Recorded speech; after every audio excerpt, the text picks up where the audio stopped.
welcome to another edition of DJ's Darkside.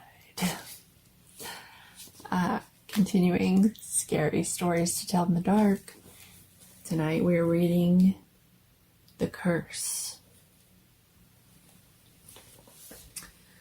My dad's friend, Charlie Potter, was a small, nervous man who was always looking around as if he was in some kind of danger. After he told me this story about his college fraternity, I understood why. The frat doesn't exist anymore, he said. It was banned years ago. We had just 9 members at that point, and we're taking in 2 more, Jack Lawton and Ernie Kramer.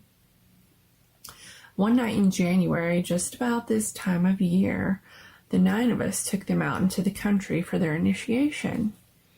We took them to an old, deserted house where 2 young men about our age had been murdered recently, and their murderer was still at large.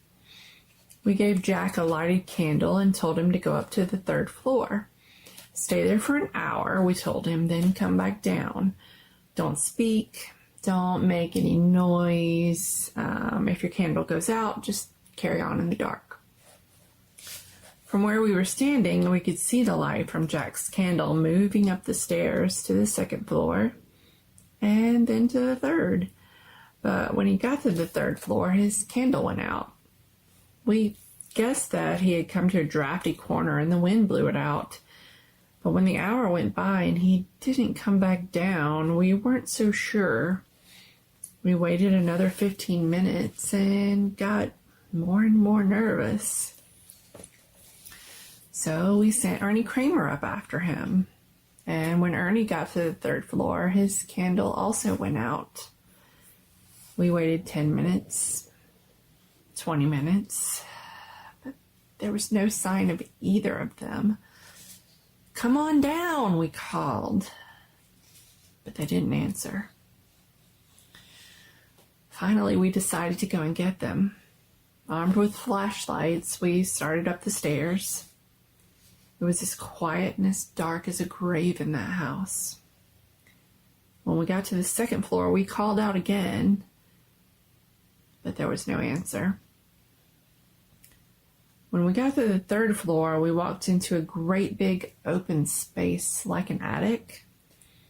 And Jack and Ernie weren't there, but we saw footprints in the dust. These led to a room on the other side of the attic. That room was also empty, but there was fresh blood on the floor. And the window was wide open. It was about 25 feet to the ground, but there was no ladder or no rope in sight that they could have used. We searched the rest of the house and the land around the house and found nothing. We decided that they were playing a trick on us. We figured that in some way they had escaped through the window and were hiding in the woods. The blood on the floor was just to throw us off, and we guessed that they'd show up the next day with a lot of stories and a lot of laughs. But they didn't. The next day we told the Dean of Men what had happened, and he reported it to the police. The police didn't find anything either, and after several weeks, the search ended. To this day, no one knows what happened to Jack Lawton and Ernie Kramer. "There isn't much more to tell," he said. "We weren't arrested, but the college disbanded the fraternity and suspended the 9 of us from school for a year. The strangest part came after we graduated. Someone must have placed a curse on us. Every year since then, around this time, one of us has died or gone crazy. I'm the only one left," he said, "and I'm in pretty good health. But there are times when I feel just a little peculiar." Hope you enjoyed.